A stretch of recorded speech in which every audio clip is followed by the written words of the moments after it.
Olá, gente, tudo bem com vocês? Bom, nós estamos hoje estreando nosso programa Viva com Saúde. E na estreia desse programa, a gente tem o imenso prazer de começar falando com o Dr. Edelcio Shimabukuro, médico cirurgião plástico aqui da nossa cidade de Assis. Bom, muito obrigada por nos atender aqui, Dr. Edelcio. Eu é que agradeço, é uma honra, é um prazer ter sido convidado para participar do programa Viva com Saúde. E espero poder colaborar aí com os telespectadores, levando informação e esclarecer de repente algumas dúvidas. Com certeza, gente. Olha, falei com o Dr. Edelcio, o que nós podemos falar nesse nosso primeiro programa aí para vocês? A gente sempre tem muita curiosidade, mulheres, homens, e nós decidimos fazer um tema no exageros nas cirurgias plásticas. A gente sabe que muitas pessoas, não é, doutor, acabam excedendo o número de cirurgias, muitas pessoas têm vontade de fazer cirurgia e têm medo, e aí a gente vai hoje falar um pouquinho sobre isso com as pessoas, né? E eu começo perguntando sobre isso. Por que, doutor Edelcio, muitas pessoas exageram no número de cirurgias plásticas? Rosângela, eu vou começar defendendo os cirurgiões plásticos. Muito embora eu acho muito pertinente esse tema, eu tive a curiosidade de jogar no Google, né, esse tema exageros em cirurgia plástica. E o que eu encontrei lá? Um monte de aberrações, né, de imagens grotescas. Muitas delas são pessoas aí conhecidas, atrizes, são personalidades, celebridades. E por incrível que pareça, a grande maioria dos casos estampados lá no Google não se trata de cirurgia plástica. Então, o que está acontecendo, Rosângela? Uma proliferação de procedimentos estéticos não invasivos, desses procedimentos estéticos não invasivos que não pode ser confundido com cirurgia plástica.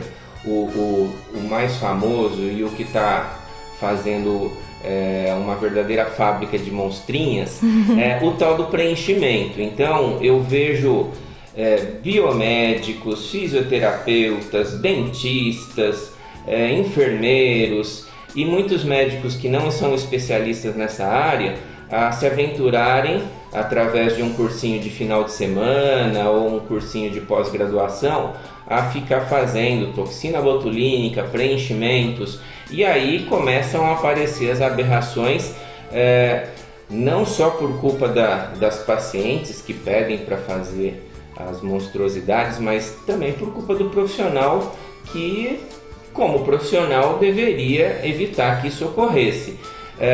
Então, por exemplo, uma área corporal que você vê com frequência em revistas, na internet, é o lábio, né? Então eu vou colocar aqui na tela como chama essa atriz mesmo? Jessica Simpson.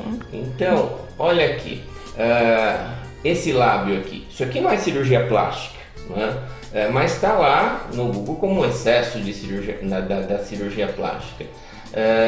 Uma outra situação aqui que eu queria também estar mostrando. De novo, aparece a questão do lábio, né? Sim. Essa aqui é famosa nas imagens de internet. Mas o que chama atenção quando a gente analisa esse rosto aqui? Olha esse excesso de volume nessa região que a gente chama de região malar, que faz com que ela basicamente fique com esse rosto deformado. Então tem um excesso aqui, dá pra ver que ela fez alguma coisa aqui na linha da mandíbula, o lábio também está exagerado, e essas alterações às vezes são confundidas com excessos de cirurgias plásticas e na realidade são excessos de preenchimentos faciais que acabam levando a pessoa a ficar com essas deformações. Agora, tem sim aquelas pessoas viciadas em cirurgia plástica, mas eu vou te falar com toda sinceridade, é uma absoluta minoria no consultório de cirurgia plástica. Então a gente acha que tem muito disso, mas eu vejo que pelo menos nos consultórios de cirurgiões plásticos sérios não tem muito disso, porque cabe ao cirurgião plástico também frear um pouco essa situação. Era exatamente isso que eu ia perguntar. Quando acontece, vem do cirurgião, fala como falar não para um paciente. Sim, então acho que entra o profissionalismo, né? Então acho que cabe ao médico, cirurgião plástico, indicar a cirurgia plástica. Então vem o paciente, procura a gente, já de repente definido na cabecinha dela que cirurgia plástica ela quer fazer. Cabe ao médico conversar, examiná-la, avaliar se é realmente o caso de se fazer uma cirurgia plástica. E quando está bem indicado, eu acho que tem mais que ser feito. Mas muitas vezes acontece da pessoa nos procurar e às vezes aquele problema que ela quer resolver, às vezes nem tem solução com cirurgia plástica. A pessoa vem na expectativa de que vai resolver determinada área corporal e sai decepcionada com a resposta de que, infelizmente, a cirurgia plástica não vai fazer aquilo por ela. Olha só. Bom, doutora, a gente pesquisando também encontrou uma doença que chama dismorfofobia, que são pessoas que distorcem a sua imagem. É fácil detectar uma pessoa quando chega no consultório ter essa doença para você como um profissional, mesmo que não seja um profissional na psiquiatria, como cirurgião plástico?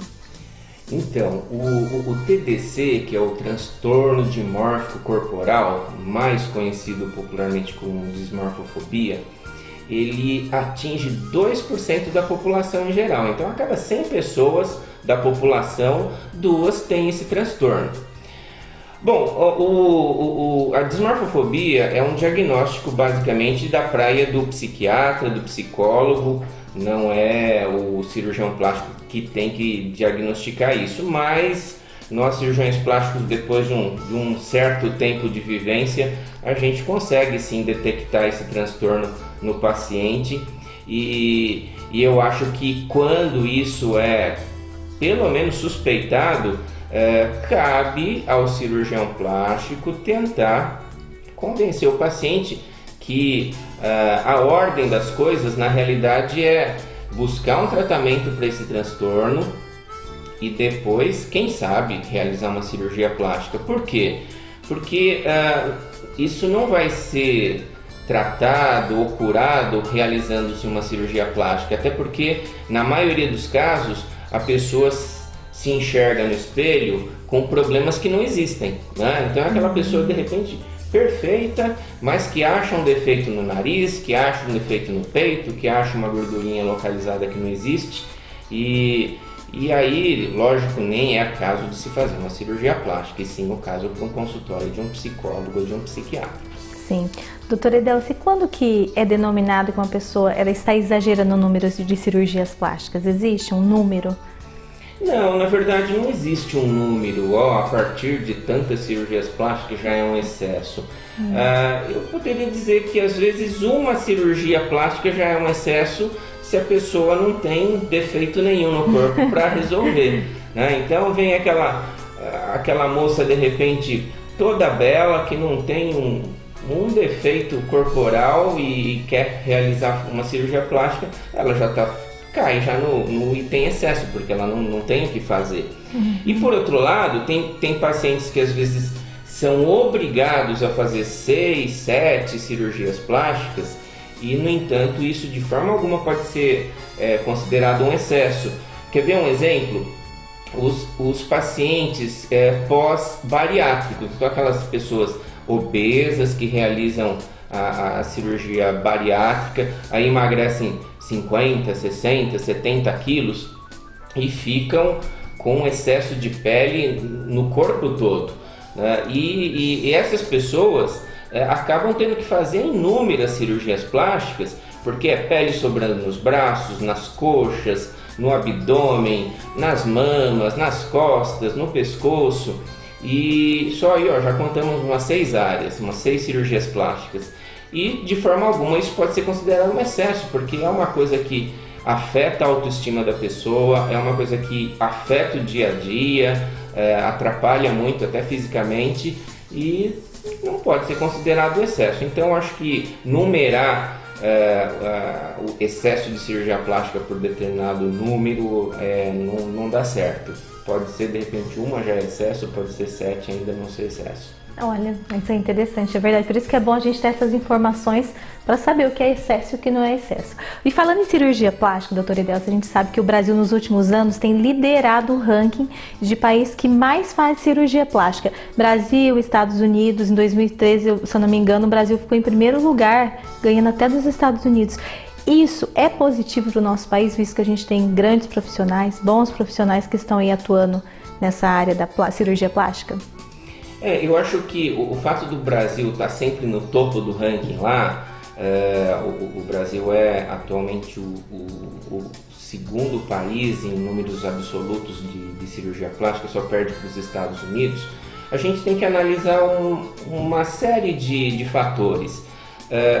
O Brasil, primeiro, é um país extenso, populoso, tropical, né? Num país quente, praticamente o país todo é um país que faz muito calor. Com isso, as pessoas se expõem mais, né? Então usam menos roupas e isso acaba fazendo com que haja uma exposição do corpo maior. Tem um litoral extenso, né? E a pessoa, não é raro, tem que colocar um biquíni. E isso faz com que os brasileiros, as brasileiras acabam tendo que se cuidar um pouco mais porque acabam se expondo mais. Então esse é um fator que tem que ser considerado. Outro fator que eu acho fundamental, apesar do Brasil ser um país terceiro mundo, ter aí uma situação financeira bem longe dos países de primeiro mundo, como explicar tanta gente fazendo cirurgia plástica? A cirurgia plástica também ela se popularizou. Eu acho que há 20 ou 30 anos atrás era realmente só a classe A que tinha condição de fazer uma cirurgia plástica. Hoje a cirurgia plástica está bem democrática. Classe A, B, C, D consegue fazer. Isso muito em função também de ter aumentado muito o número de cirurgiões plásticos no país. O Brasil não é só o segundo colocado em número absoluto de cirurgias plásticas, mas o Brasil é o segundo país do mundo que mais tem cirurgiões plásticos. Olha né? só. Então também é um fator que faz com que é natural que haja bastante cirurgias plásticas no país. Então eu acho que esse conjunto de fatores faz com que o Brasil tenha esse número absurdo de cirurgias plásticas. Agora, eu acho importante dizer que a cirurgia plástica também não pode ser banalizada. Então, ao mesmo tempo que é até natural que tenha tantas cirurgias plásticas, eu fico um pouco preocupado quando isso começa a tomar um tom de banalização. Então eu vejo hoje adolescentes pedindo de presente de aniversário um silicone, né? Como se fosse fazer uma cirurgia para implantar um silicone, como se fosse ir num salão de beleza mudar a cor do cabelo. Né? Então tem que tomar muito cuidado com isso. Cirurgia plástica é cirurgia, tem riscos, né? E isso precisa ser considerado. Então não é um simples tratamento de beleza. Então eu acho que tem indicações, mas esses excessos, essa banalização acaba sendo às vezes perigosa. Sim, importante mesmo. Bom, a gente vai continuar esse bate-papo com o Dr. Edelcio, mas antes nós vamos para um rápido intervalo e já voltamos.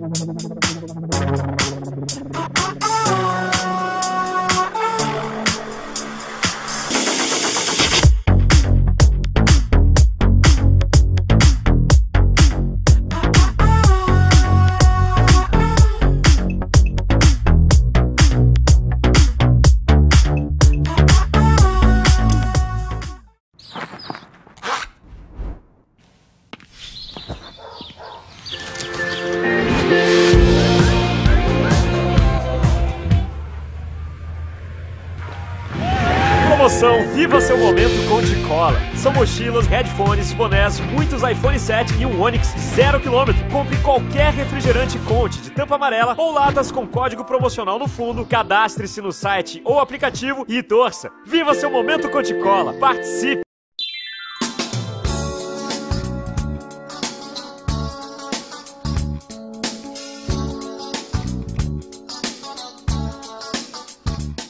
E agora, doutora Edelson, uma curiosidade que muitas pessoas têm sobre com que idade fazer a minha primeira cirurgia plástica.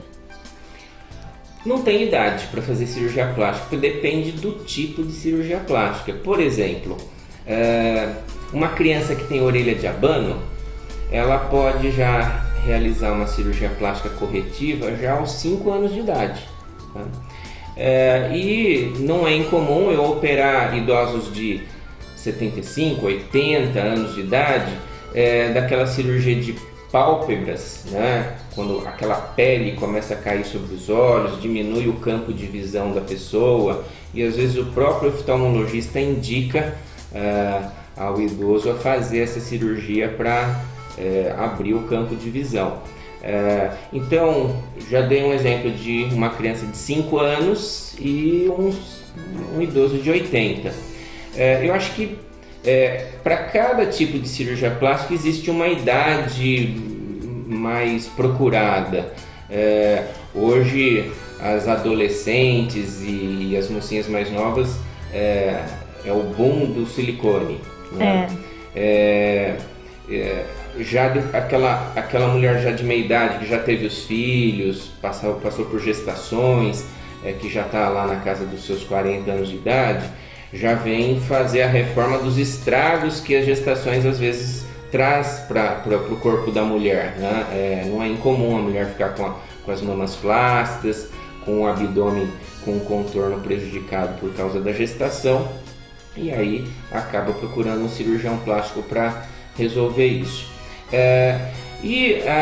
Talvez a pergunta que você fez tenha mais a ver com, de repente, uma plástica facial. Qual a idade ideal para fazer um rejuvenescimento facial, fazer um lift de face?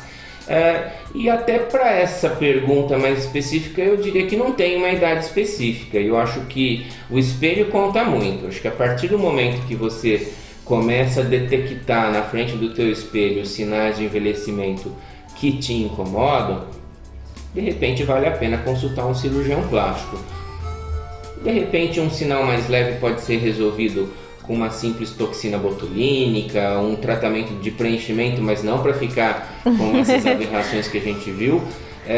Mas eu falo para todo mundo que quanto mais precoce você corrigir um envelhecimento facial, maior tempo você vai aproveitar esse resultado, né? E o principal, mais natural fica a tua face, porque aquela pessoa que está ainda com sinais leves de envelhecimento e faz uma correção com uma cirurgia plástica, dificilmente alguém vai detectar, né? Então a pessoa se livra daquelas linhas que não estavam deixando feliz e ao mesmo tempo as pessoas não notam que você passou por uma cirurgia plástica.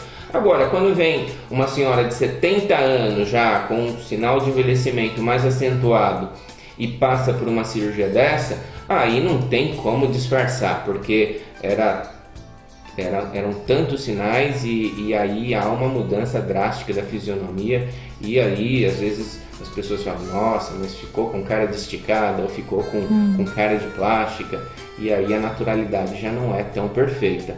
Então, eu acho que na parte facial, no que se diz respeito a envelhecimento facial, o ideal é a pessoa buscar o cirurgião plástico a partir do momento que ela já detecta isso no espelho. Então, a melhor idade que eu acho de se fazer um lift facial é entre 40 e 50 anos de idade. E a maioria das pessoas falam, nossa, mas não é muito... Uma pessoa com 40 e poucos anos não é muito cedo para se fazer um lift facial? Não é não. Se tem já alterações na face que justificam, lógico, um lift facial, é uma fase que a pessoa está ativa, a pele ainda está boa, não é uma pele totalmente já envelhecida, pobre em colágeno, que não vai dar sustentação para essa cirurgia depois. E o principal, vai ter um resultado satisfatório e natural, as pessoas não vão notar. Então eu acho que por isso que isso tem que ser buscado precocemente. Tem pessoas que vão postergando, vão adiando, e aí vão procurar o cirurgião plástico lá aos 60, 70, 80, e às vezes até tarde demais para se pensar em fazer uma cirurgia plástica nessas alturas. Sim, por isso que às vezes a gente vê alguns artistas, falando principalmente dos artistas que tem alguns que a gente olha e fala, meu Deus, parece que tá mais bonito do que quando era mais jovem, porque eles cuidam antes, no período correto, né? Para que ninguém perceba esse envelhecimento tão drástico. Doutor, e falando sobre cirurgias também, sobre essas cirurgias plásticas, a pessoa decide fazer uma cirurgia, seja por estética ou por uma necessidade na saúde dela, ela precisa de uma cirurgia plástica. Como procurar um bom profissional? Como que ela pode fazer? Olha, eu acho que inicialmente, se a ideia é fazer uma cirurgia plástica, princípio básico, procurar um cirurgião plástico, né? E aí é interessante usar o Dr. Google. Entra lá na internet, né? Se você já tem um profissional que você está pensando em agendar uma consulta, entra lá no site do CREMESP ou no site da Sociedade Brasileira de Cirurgia Plástica, digita o nome do profissional que você está intencionado a se consultar para checar se ele tem o título de especialista. Olha um dado interessante, foi feito um levantamento recente dos processos judiciais por erro médico em cirurgia plástica, e olha que interessante, 60% desses processos judiciais que estão ocorrendo por erro médico em cirurgia plástica, os médicos não são cirurgiões plásticos. Então, mais da metade dos processos de erro médico em cirurgia plástica não foi cometido por médicos cirurgiões plásticos. E aí você pode perguntar, mas como assim? Como é que uma pessoa vai fazer uma cirurgia plástica com um médico que não seja cirurgião plástico? Tem muito mais do que você imagina. Então, hoje tem aí os cursinhos de fim de semana de pós-graduação e outros cursos aí que na verdade não te habilitam de você sair fazendo uma cirurgia plástica, e infelizmente muitos médicos fazem esses cursos, utilizam esses diplomas entre aspas para dizer que são cirurgiões plásticos, e aí começam a aparecer os problemas, mortes e erros médicos. Então esse cuidado de buscar realmente um especialista é muito importante. Outro cuidado que eu acho que nunca pode ser deixado de lado é não escolher bem só o profissional em si. Tá? A pessoa tem que lembrar que além de tomar o cuidado de estar na mão de um bom cirurgião plástico, ela tem que ver também quem é que vai ser o médico anestesista, porque na realidade você pode estar nas mãos de um excelente cirurgião plástico, mas de repente você está lá na mão de um anestesista que não é tão competente assim, você pode estar correndo risco. Outro cuidado, não ir operar em qualquer lugar, né? Então é muito importante você ir fazer uma cirurgia num hospital que tenha todos os recursos, principalmente para aquelas situações inesperadas, né? Então, mas eu só vou fazer uma simples colocação de silicone com anestesia local e sedação, mas ninguém é Deus para ter uma bola de cristal para adivinhar se não vai acontecer lá um imprevisto, uma reação alérgica, algum problema durante o procedimento que de repente exija um suporte mais sofisticado, e de repente a pessoa está sendo operada numa clínica sem recurso nenhum, e numa situação dessa a pessoa pode às vezes perder a vida por causa disso. Então é muito importante fazer qualquer procedimento cirúrgico num hospital, num centro cirúrgico, num local que tenha toda a capacidade de te socorrer se acontecer alguma coisa imprevista. E a equipe médica é importante, não só o cirurgião plástico. Então não é tão simples assim. E eu vejo também pessoas que às vezes chegam ao meu consultório com uma cirurgia plástica já agendada, sem ter realizado nenhum exame pré-operatório. Eu falei, mas como assim? Você já está com a cirurgia marcada e não fez um check-up, uma avaliação pré-operatória, um exame de sangue, né? E isso é fundamental também, porque muito embora a pessoa possa até dizer, não, mas eu não tenho problema de saúde nenhum, eu sou saudável, não tenho doença nenhuma, não sinto nada, é muito importante se fazer um pré-operatório, né? Então, de rotina, a pessoa precisa fazer alguns exames que vão realmente comprovar que a saúde dela está em dia. É muito importante passar por uma avaliação com um anestesista. Se ela tem um problema cardíaco, é muito importante passar por um cardiologista para ter o aval do cardiologista para passar por uma cirurgia. E então, esse conjunto de cuidados que vai fazer com que a cirurgia realmente possa ser taxada como segura, e um detalhezinho desse que deixa de ser cumprido pode fazer de repente a diferença entre uma tragédia e a realização de um sonho. Então as pessoas às vezes morrem de medo de fazer uma cirurgia, porque eu vi um caso lá na TV, foi fazer uma lipoaspiração e morreu, tal.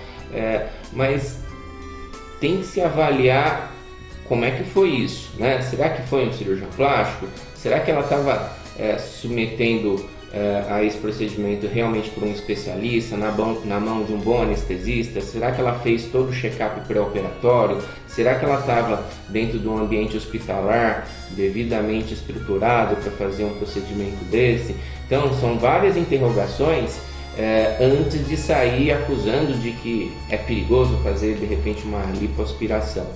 Então, esse conjunto de fatores que faz com que você esteja indo para um procedimento com segurança ou meio que apostando na loteria aí quando você não toma esses devidos cuidados. Bom, doutor, eu quero muito agradecer o doutor por ter nos recebido aqui no seu consultório. A gente sabe que a agenda do doutor é lotada, é muita gente. Para agendar horário com o doutor não é fácil. Vocês agora vão poder ver tudo que o doutor tem para falar aqui no nosso programa, todas as suas dicas, todas as suas dúvidas, você pode mandar aqui pra gente. E é sobre isso que eu quero falar. Aqui no nosso rodapé tá o nosso Facebook, que você pode curtir lá na nossa página no Facebook, pode deixar a sua sugestão de pauta pra gente falar com o doutor nas nossas próximas gravações.